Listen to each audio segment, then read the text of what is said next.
When we imagine the War of Independence in 1857, we think of the thunder of cannons, the clash of the armies, the grand fight for freedom.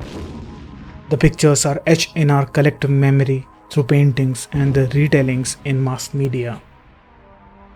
But then, filmmaker Shyam Benegal, with his film Junoon, not only takes us back to those battlefields, but also pulls us directly into a private world, right into the homes. He's showing us an obsession, a love story, a deeply personal drama playing out even as that bloody, ruthless war rages just outside the window. He's putting the public details of the mutiny at Junoon's margins. It's a sharp look at those hidden aspects, the friendships, the personal relationships, the family ties, everything happening around the home and hearth.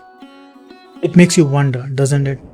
What can these intimate human stories tell us about an event usually told in such grand sweeping terms? Year is 1857. You can feel the tension in the air in Awadh, a place steeped in faded royal glory. Rumors of rebellion against the British are spreading like wildfire, fueled by fiery Muslim clerics who are predicting the downfall of the accursed Christian British. This isn't just a political struggle, it's being called a holy war. But right in the middle of this rising tide of collective anger, we meet Javed Khan, a brooding Pathan, and his path? It swerves sharply from what you totally expect. While others, like the zealous rebel Sarfaraz, are actively organizing revolt, Javed seems distracted.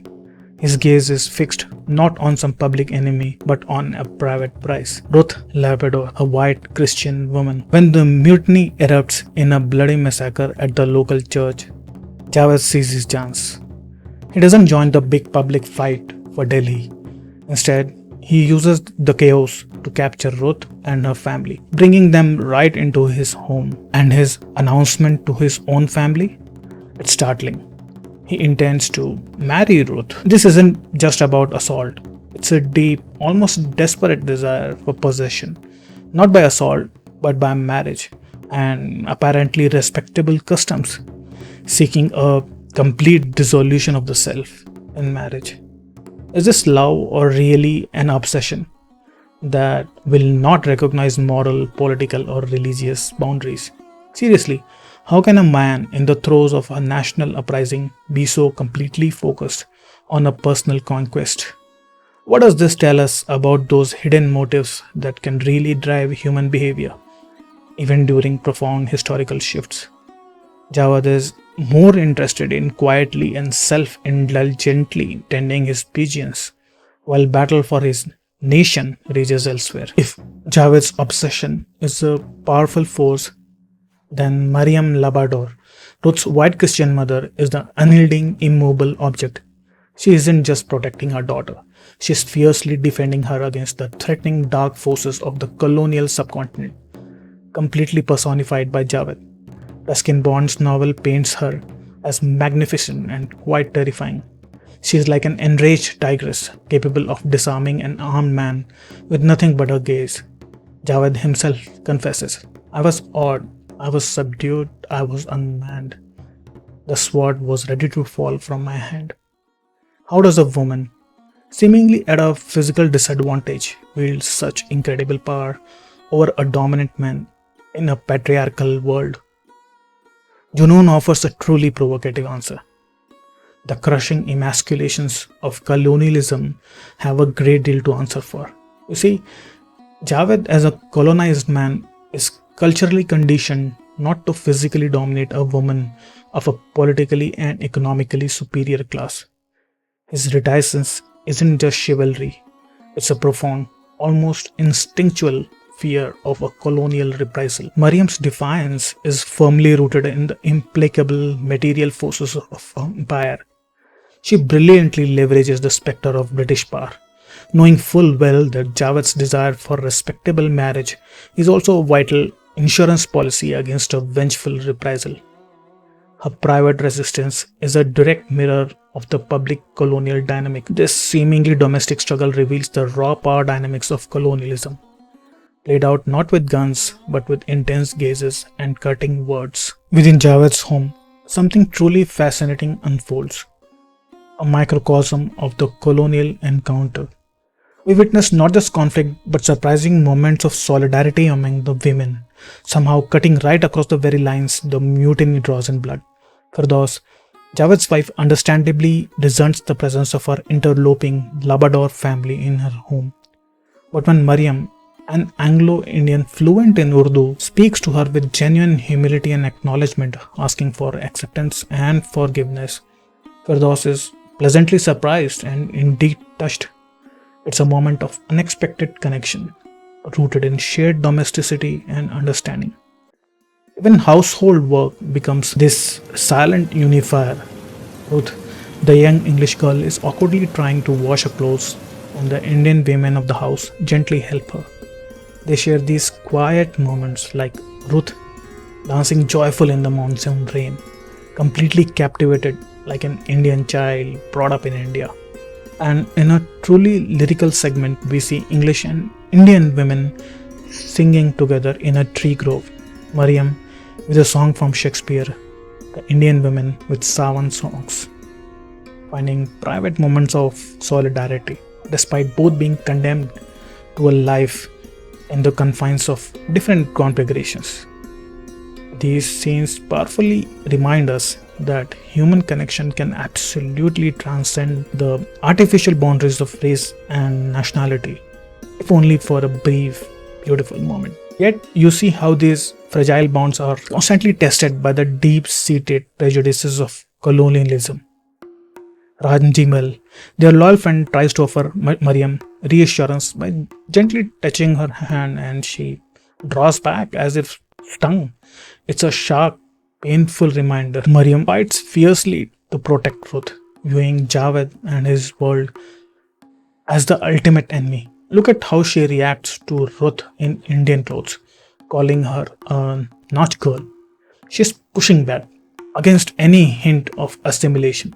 Her deepest fear, it seems, is that intimate personal familiarity with the colonized would offer damaging testimony to his humanity. Because if she saw humanity there, then who knows which other defense?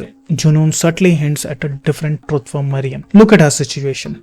The Labradors are in flight from refuge to refuge, caught in the claustrophobia of British colonial existence. In India, she is constantly shielding herself, refusing to mingle with or partake of the world around them. She's been reminded that an Indian man and a British woman cannot cross some carefully circumscribed boundaries. This isn't just power, it's a profound self imprisonment, a fear of impurity, a literal and psychological confinement imposed by the very system she upholds. Yet, an uncomfortable mirror is held up.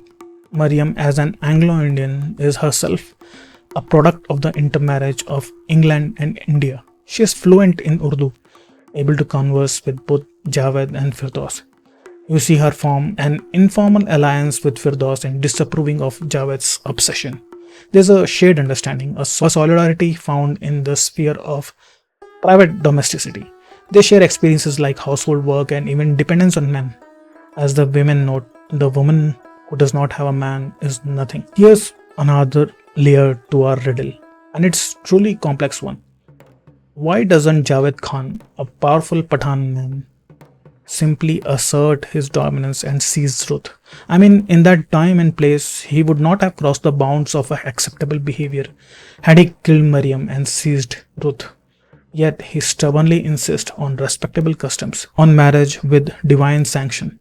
He adheres to this carefully constructed trajectory of manners. This isn't merely an expression of chaste love, as noble as that might seem. A man too cowed by the colonial gaze to assert patriarchal and masculine superiority. Men don't always dominate women of a politically and economically superior class. In colonial India, colonized men did not physically or materially dominate the women of their colonizers. The memory of how fiercely the white man guarded his precious womanly possessions and the stark, terrifying fear of savage retaliations were incredibly powerful deterrents. Mariam's very fierceness in defending Ruth is actually enabled by Javed. He retreats when faced by a woman superior to him in skin color and placement in the colonial world. This inverted power dynamic where the physically superior colonized man is psychologically subjugated by the white woman offers a uncomfortable commentary on the crushing emasculations of colonialism. It makes you realize that the battle for dominance wasn't just physical, it was deep psychological war fought in the minds and desires of individuals long before any sword was ever drawn. As colonial power asserts its dominance and brutally quells the rebellion, the fragile world built within Javed's home completely shatters. The public sphere, with its bloody ruthless reprisal, delivers a final crushing blow to the private. Javed, returning from a battle he was so reluctant to join, desperately searches for Ruth. He finds her at the church, where the massacre began. But even now, he does not force his way in. Mariam's final words to him are a stark, painful confirmation of his loss. He has lost his wager. In that agonizing moment, as Javed walks away, his shoulders slumped, crestfallen, defeated, and resigned. Ruth's single whispered word, Javed, somehow bridges the chasm of their separation. Their eyes lock just for a second, speaking volumes of shared longing and the crushing weight of circumstance. But it's a connection instantly severed by far greater forces than individual desires. Ruth and Javed alike are dwarfed by circumstance. Love resists but cannot overcome the larger political forces of the world. A voice-over epilogue tells us the tragic final truth. Javed died in battle. Ruth died 55 years later in London, unwed. We are left to grieve for their love, a love rescued by the boundaries that Javed's reticence drew around it, and destroyed by the colonial forces which laid waste to so much else around the two lovers. Junoon confronts the human cost of history, doesn't it? Reminding us that behind every grand narrative of rebellion and empire lie countless, quiet, heartbreaking private scars. The riddle isn't simply what happened, but how the deep, messy human heart navigated and often broke under the immense weight of it all.